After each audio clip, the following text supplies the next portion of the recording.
বৌমা, আমার একটা বাদ দাও বৌমা, আমার প্রচন্ড ক্ষুধা লাগছে বৌমা। কি বললি? ভাত খাবি? তোর ক্ষুধা লাগছে? দাঁড়া, তোকে ভাত খাওয়াবো। এই নে ভাত।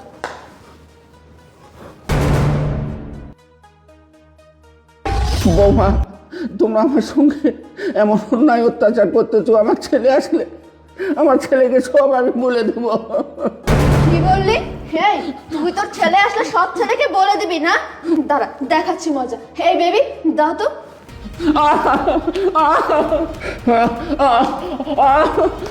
বৌমা, বৌমা, বৌমা, তোমার বয়ফ্রেন্ডকে নিষেধ করো বৌমা, আমাকে যেন না মারে বৌমা, আমি আর কষ্ট সহ্য করতে পারতেছি না বৌমা।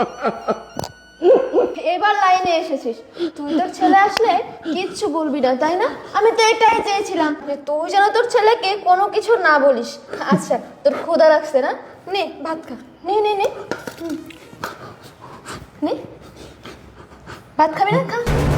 বৌমা, আমি তো বললাম যে আমার ছেলেকে আমি কিছু বলবো না, তারপরে তোমরা আমাকে এত কষ্ট দিচ্ছ কেন আর এমন করতেছো কেন বৌমা? আমি কষ্ট আর সহ্য করতে পারতেছি না বৌমা। খুব কষ্ট হচ্ছে তাই না? আর এমন কেন করছিস বুঝতে পারছিস না? ওই যে মজা, তোর মুখের সামনে এরকম করে ভাত দিতে আর আনতে আমার খুব মজা লাগছে। বিশ্বাস কর, তুই এতদিনই যে আমাকে আর আমার বয়ফ্রেন্ডকে নিয়ে যে মজা নিয়েছিস না, আর এখন সেই শোধটা তুলতে না আমার খুব মজা লাগছে। আর তোকে এরকম অবস্থায় দেখতে না আমার তার থেকেও বেশি মজা লাগছে, বুঝছিস? এখন আবার কি ফোন দিল? হেই শোন, তোর ছেলে ফোন দিয়েছে, ঠিক আছে? একদম মুখ বন্ধ রাখবি, ও যেন ফোনের ওপর থেকে কোনো কিছু বুঝতে না পারে, তাহলে কিন্তু তোর খবর আছে আজকে। হ্যাঁ হ্যালো। কেমন আছো বৃষ্টি? হ্যাঁ আশরাফ, আমি ভালো আছি, তুমি কেমন আছো? আমি এই তো আছি, আলহামদুলিল্লাহ অনেক ভালো। বাবা কি করতেছে? বাবা?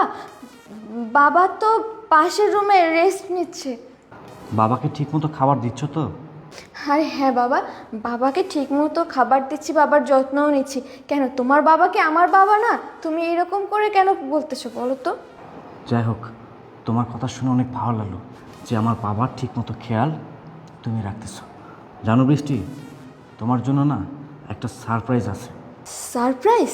আমার জন্য? কি সারপ্রাইজ বলো না, নিশ্চয়ই অনেক দামি কিছু। আচ্ছা, তুমি কি সারপ্রাইজ রেখেছো আমার জন্য? বলো না বলো না। তুমি ডেলিভারি ম্যান আসবে এখন না? না, আমি নিজেই আসতেছি। মানে আশরাফ, তুমি? এই আশরাফ শোনো না, এটা না আমার বন্ধু, আর ও না একটা গেমস নিয়ে না রিসার্চ করছে, জানো?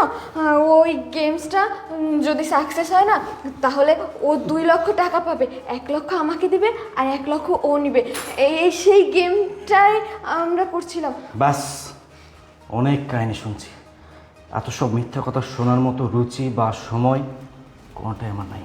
এখানে আমার বাবার সাথে কি হচ্ছিল আমি নিজের চোখে সব কিছু দেখছি, ইভেন ভিডিও পর্যন্ত করছি। তুই আমার বাবাকে ঠিকমতো খাবার পর্যন্ত দিস না, আর তুই আমারই অবচরে আমারই পিছে তোর এই নাগরের সাথে আমারই বাড়িতে রঙ্গলীলা চালাচ্ছিস। বাহ, কত সুন্দর! আমি জানতাম আমার বাবার যথেষ্ট পরিমাণ খেয়াল রাখা হয়, আমার বাবাকে অনেক ভালো রাখা হয়, কিন্তু আজকে বাসায় এসে আমি যা দেখলাম তা আমি কখনো আশা করি নাই। এটা আমি তোর কাছে আশা করি নাই। এত কিছু দেখার জন্য আমি একদমই প্রস্তুত ছিলাম না। আমি দেশের সেবার জন্য বাইরে চলে যাই, 2 মাস 3 মাস পর পর বাসায় আসি। আজকে বাসায় এসে আমি দেখতেছি তুই আমার বাবার উপর অত্যাচার নির্যাতন চালাচ্ছিস তোর নাগরকে সাথে নিয়ে। তুই খুব ভালো করে জানিস আমার বাবা ঠিক কতটা অসুস্থ। আমার বাবাকে ডক্টর ঠিক মতো খেতে বলছে, ওষুধ খেতে বলছে, অথচ আমার বাবাকে তুই খাবার পর্যন্ত দিস নেই। তার সাথে খাবার নিয়ে এরকম গেম খেলতেছিস। তোর গেম খেলা আমি বের করতেছি। তোর কিভাবে হলো সাহস আমার বাবার উপর অত্যাচার নির্যাতন করতে?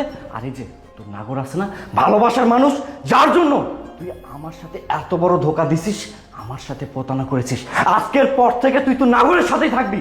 হেই আশরাফ, তুমি না চুপ করো, তুমি আর একটা কথাও বলবে না। এবার আমি বলবো আর তুমি শুনবে।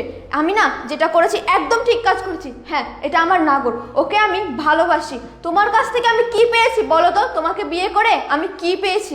আমি যে একটা মানুষ, এটা কি তোমার মাথায় আছে? একটা মানুষ হিসেবে আমার যে চাহিদা আছে, আমার যে চাওয়া পাওয়া আছে, কোনো কিছু কি তুমি পূর্ণ করতে পেরেছো? না, কখনোই পারোনি। তুমি শুধুমাত্র আমাকে বিয়ে করেই তোমার দায় সেরেছো, কিন্তু বিয়ের পরে একটা স্ত্রীর যে সব চাহিদা চাওয়া পাওয়া থাকে সেগুলো কোনোটাই তুমি পূর্ণ করতে পারোনি। তুমি সবসময় তোমার অফিস, তোমার কাজ নিয়েই ব্যস্ত থেকেছো। কখনো কি আমাকে বোঝার চেষ্টা করেছো?